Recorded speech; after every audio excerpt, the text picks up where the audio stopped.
What's up, you guys? I'm Dan. This is Frugal Not Cheap, and today we'll talk about investing in a falling market.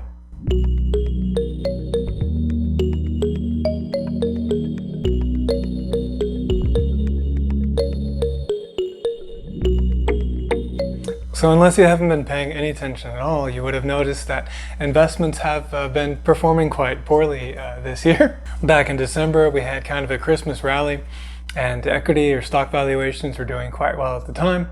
But since then, things have definitely taken a turn.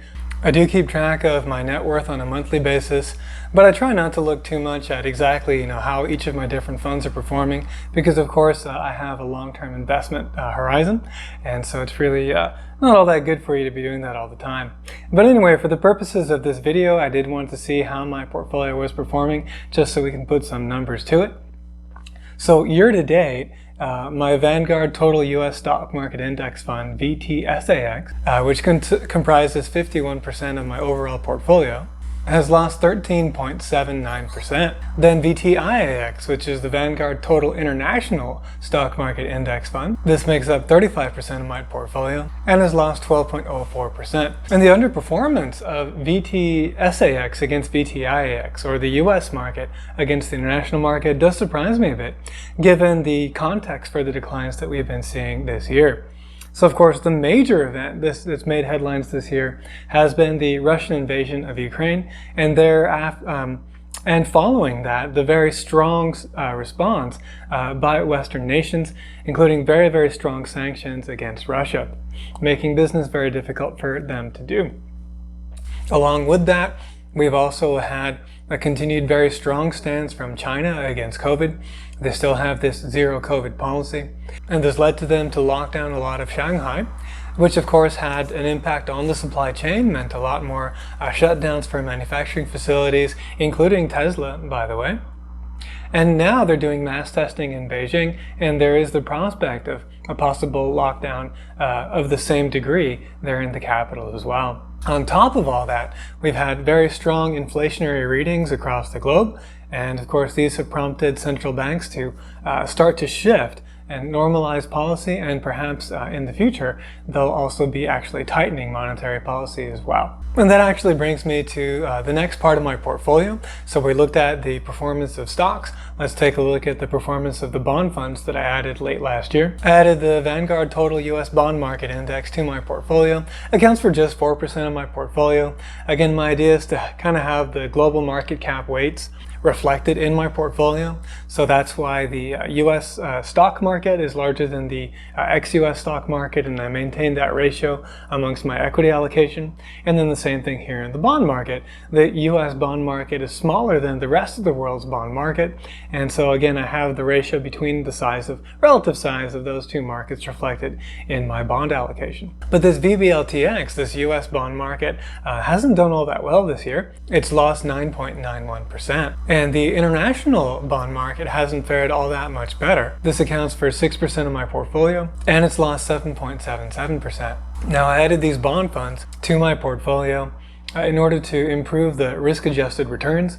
This is kind of the efficient frontier hypothesis type of deal. And bonds tend to be sort of counter-cyclical in the sense that and inversely correlated with equities. So when stocks are falling because there's economic headwinds, things aren't going well, then these safe haven assets, these bonds, tend to increase in value. But as you can see, that's not the case this year. Now, why is that?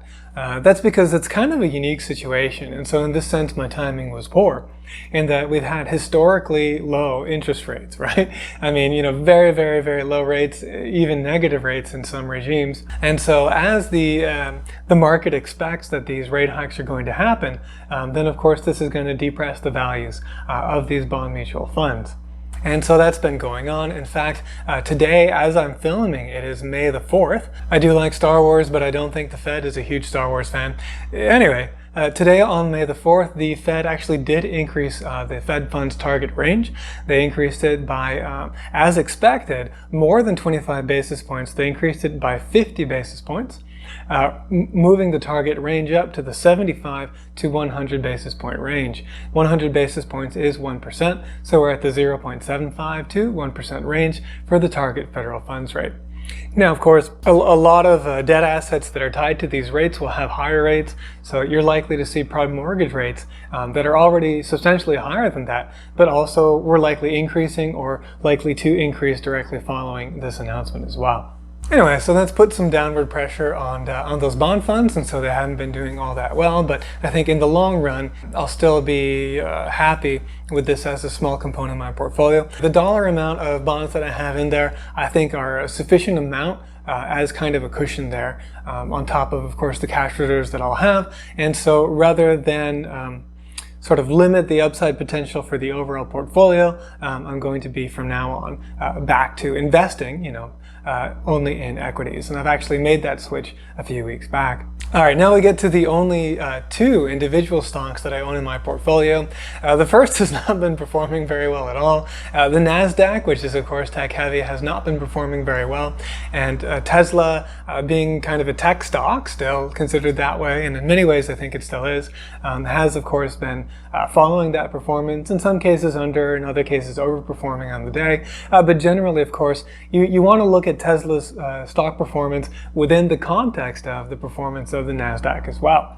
Anyway, Tesla accounts for 5% of my total portfolio, is at times a larger share depending on how the stock is doing, and that's fallen nearly 24% year to date. So why is this happening even though we've had, very, very strong earnings, record deliveries and production, just overall things are going really well for the company? Well, again, a lot of it has to do with the NASDAQ. Another component was the lockdown in Shanghai that affected production out of there, thereby, of course, limiting potential deliveries for the year, all else equal. And then on top of that, you had Elon Musk's acquisition of Twitter, which involved, debt financing and then additional investors, but he was still forced to sell some of his Tesla stock, many billions of dollars worth of Tesla stock, in order to finance this acquisition.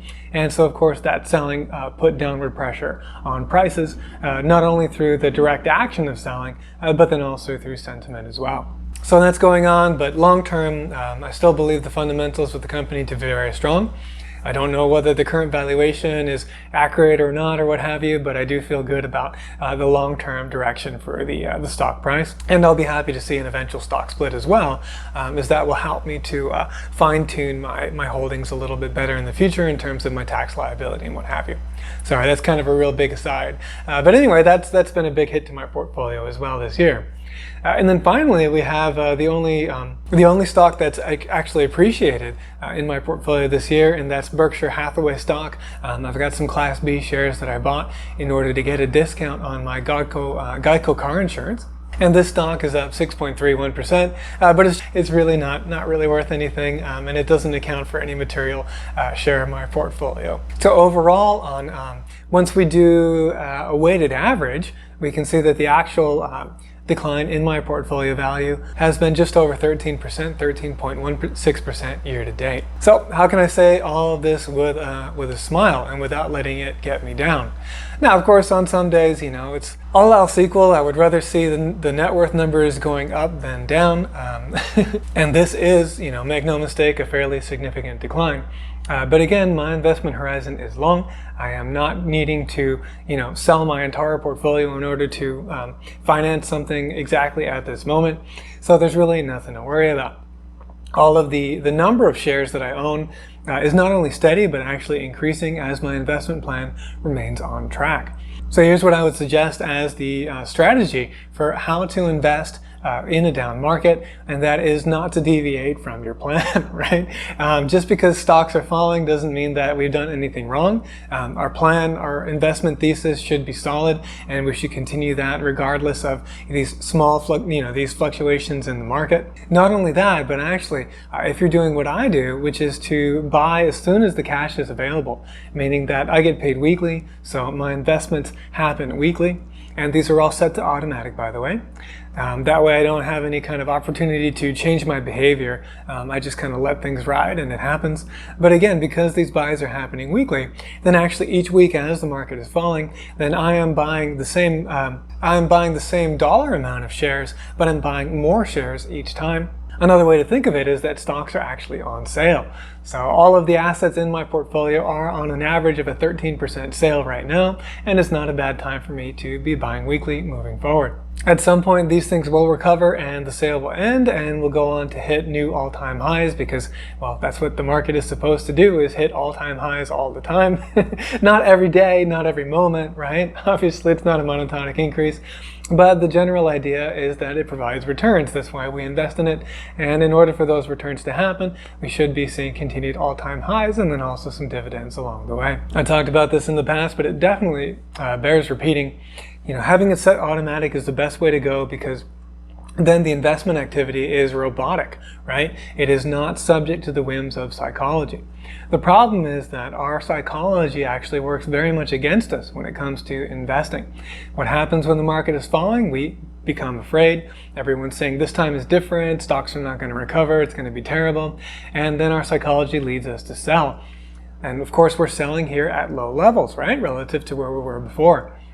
Then what happens? Then, of course, as it inevitably happens, then valuations start to recover and we're going up and up. But you're thinking, oh, I don't know if this is the time. We might still have another leg down, yada, yada, yada. Fear is still at play.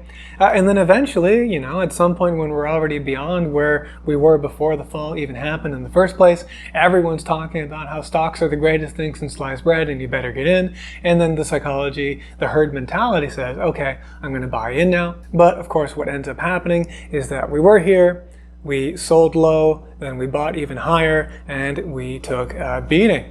So, psychology is definitely not our friend when it comes to investing. Much better to have a solid investment thesis, make that plan automatic to whatever degree possible. Make sure you manage cash flows so that this can happen without a hitch in your checking account. But yeah, that's always going to be the best long-term strategy. As studies have shown, the best investors are dead, and that's because they just let their portfolio go, and the portfolio wasn't subject to any of these psychological whims and fallacies.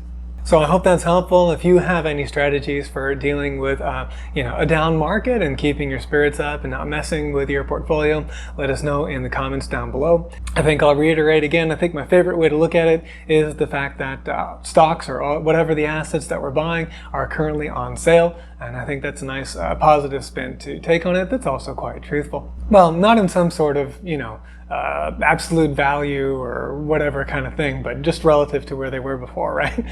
Anyway, hope you enjoyed this video. If you did, please hit the like button and consider subscribing. Thank you very much for watching, and I'll see you in the next video.